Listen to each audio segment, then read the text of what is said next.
Walaupun kita tahu ini tanah kita, tidak bisa kita semena-mena mengambil tanah.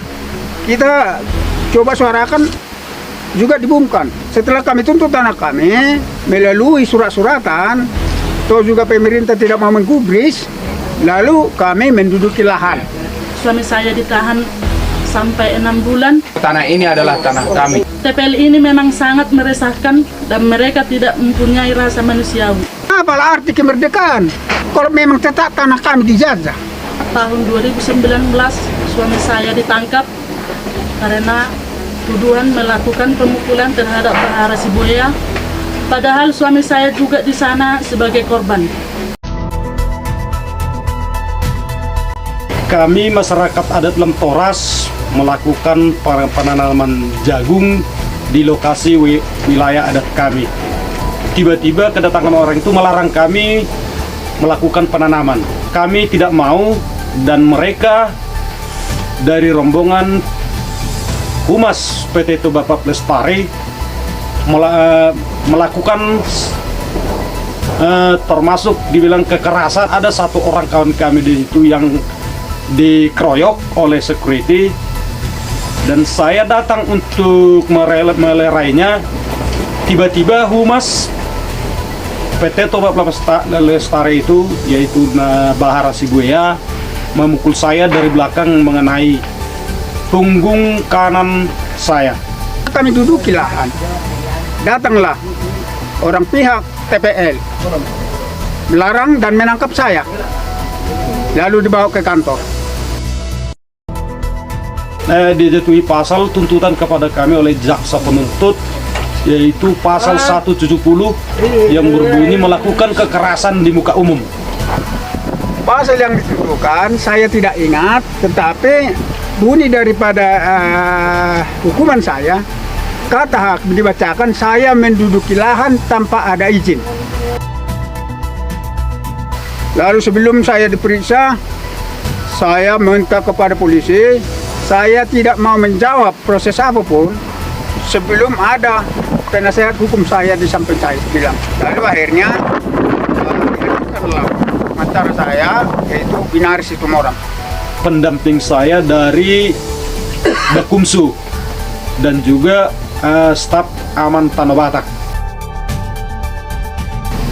Saya dibawa ke kantor. Setelah dibawa ke kantor, proses persidangan panjang.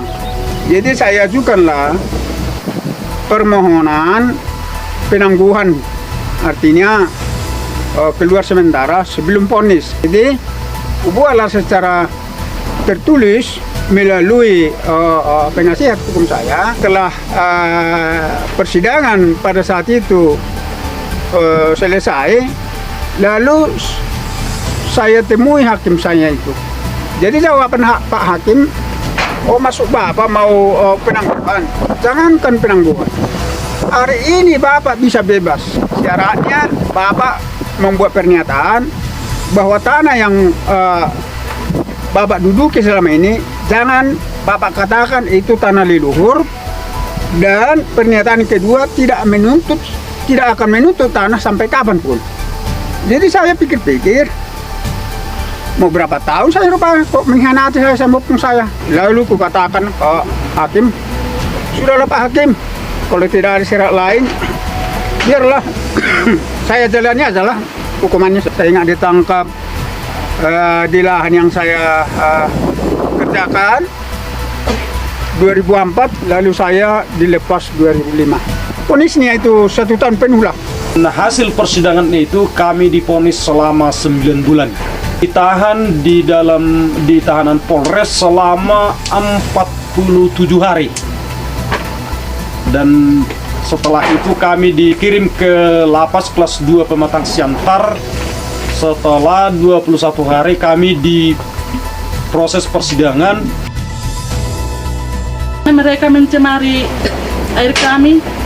Sampai 3 bulan kami memakan kotoran dan meminum dari kotoran orang itu, sampai ikan endemik yang ada di Siaporas hampir punah gara-gara perlakuan TPL.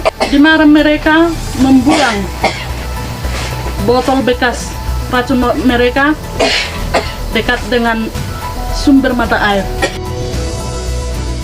supaya dicabut konsesi TPL lalu dilepaskan hutan adat Siaporas dari hutan negara lalu dikembalikan ke kami.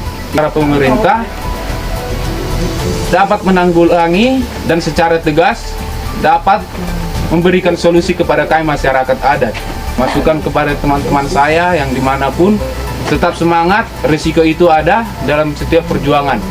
Kami berharap kepada pemerintah supaya memberikan SK tanah adat kami atau juga melindungi kami supaya tidak ada lagi penangkapan, karena dari penangkapan itu sangat membuat ekonomi kami sangat melemah. Kami pun siap rela mati sampai titik darah penghabisan. Kami tidak akan mundur dari tanah adat kami karena mempertahankan wilayah adat kami. Kami hanya mempertahankan tanah wilayah adat kami sampai kapanpun. Sampai 24 jam pun kami tidak akan meninggalkan lokasi ini sampai pemerintah mengakui dan melindungi kami. Tolong pemerintah berpikirlah yang jernih, hargailah hak-hak masyarakat adat.